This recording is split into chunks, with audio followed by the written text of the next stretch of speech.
Okay, this is Lab 6.2. This is the second question, and here we have some inventory errors, and we're going to calculate the effect of each of those on a number of different financial statement measures. So the first thing I like to do with this question is just drag everything down so that I have the opening numbers without having to worry about retyping them all. So just drag them down from the upper table to the lower table. And then we're going to follow the effects all the way through.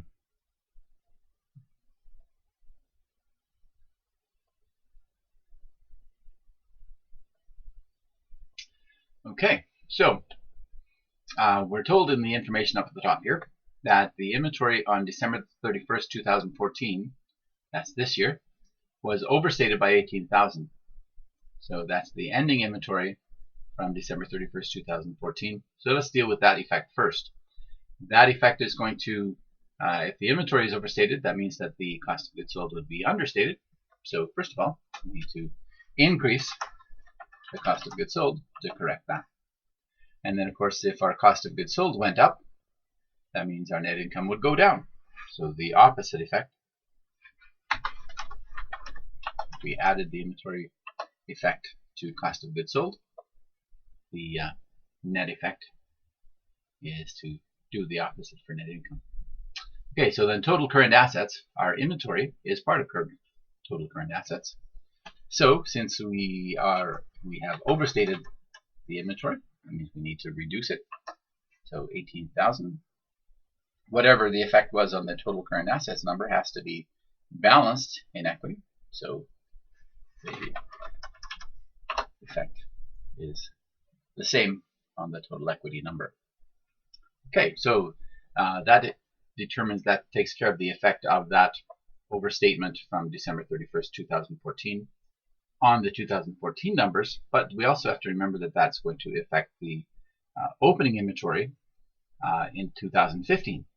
So just again focusing just on the overstatement of 18,000 in ending inventory 2014, that ending inventory would overstate the beginning inventory. So that means our goods available for sale would be overstated as well. So since the goods available for sale is either taken to cost of goods sold or into inventory at the end of the year, that means that our cost of goods sold would have been overstated as well. So we need to subtract the 18,000 there. So here in the first year we added 18,000. In 2015 we do the opposite. Okay, and then once again, whatever we do to the cost of goods sold, we do the opposite to net income. So when we subtracted in this item, we subtracted 18,000. The net income effect of just that is to add 18,000 like that. So we subtracted here, we added here.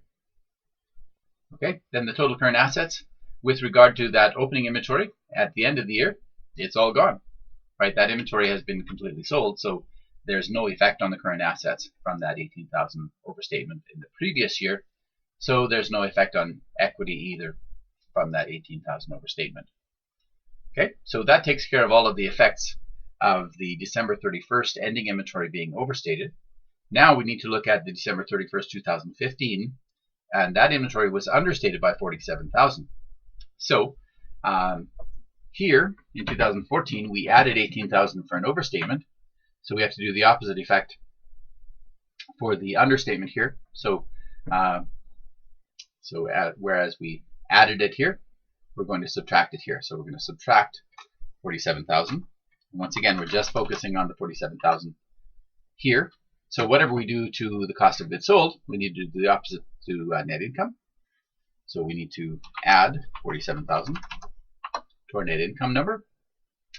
And our total current assets, the 635,000 is wrong because it's understated by 47,000 because of the inventory understatement. So we need to add 47,000. And then we know that whatever we do to the asset side of the balance sheet, we have to do the equity side of the balance sheet. So we need to add 47,000 there as well.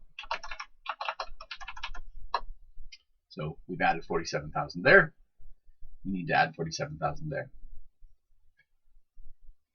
Now, one thing to think about here is the effect of the 18,000 is completely gone after the inventory is sold. So that means our equity is actually correct for the 18,000 at the end of 2015.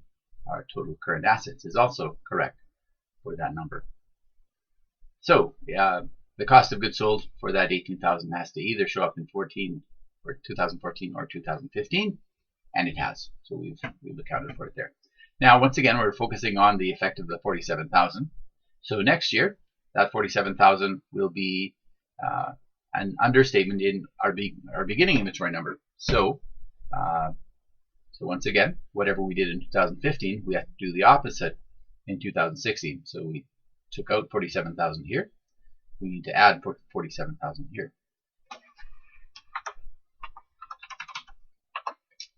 And then whatever we do to the cost of goods sold, we have to do the opposite to net income. So we added the 47,000 there. We subtract 47,000 here. And there is no error. So our total current assets is correct. And our equity is also correct. So that takes care of everything. Let's see what Lyrics thought. Lyrics agrees. We're done.